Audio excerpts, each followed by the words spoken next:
Hello there, my friends. So that last video I just did, which is a 1 minute teaser, that, I got to do it in under a minute because of the shorts. But this one's going to be a little bit longer because I really want to talk about this. The Alaska Air pops up, right, on my news feed.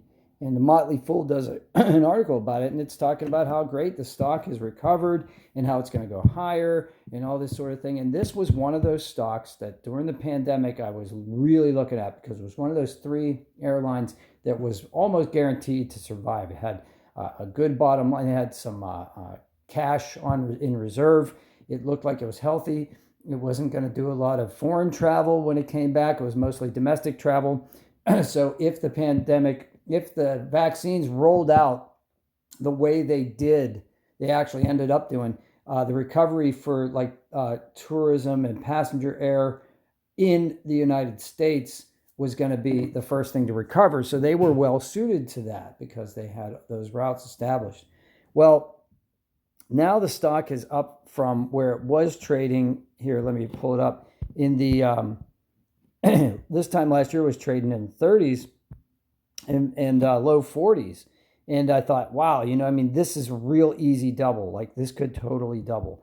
But I never pulled the trigger on it because the headwinds against it were so big. Like there was no idea. There were government bailout money, and there was they were talking about that. They were talking about what if the pandemic goes on for another full year? What if it never recovers? There's all these things that were heading against it. Plus the time span that the money was going to be in there in order to double was going to be over a year, I thought. So, it's not quite at double where those prices were, but it certainly looks like it could achieve that in the near future. And here's the lesson that I need to learn.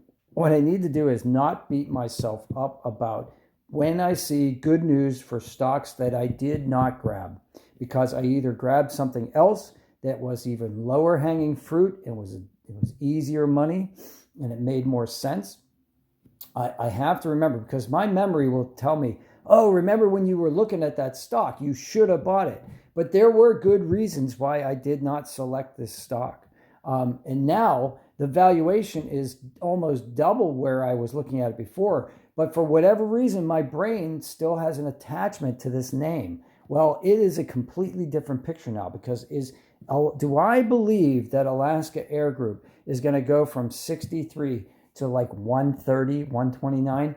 I don't at this point. So that's just me. I'm not telling you what to do. But what I'm doing is talking about this as an example of what, as an investor, I feel like I need to do, which is let things go.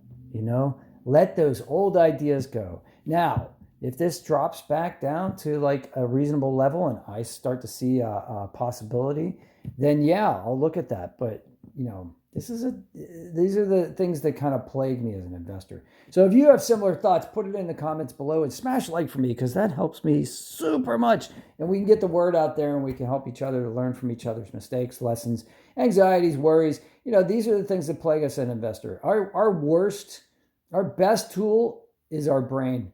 Our worst tool is our brain. Well, maybe it's not. Maybe it's our heart. Because when we start to have emotions about these things, that's when we start to make bad decisions. Peter Lynch said that the most important organ for an investor is not your brain, it's not your heart, it's your stomach. You have to be able to stomach the ups and downs once you make a decision and choose a course of action. Well, have a great day. See if you can help me by pressing like. Take care.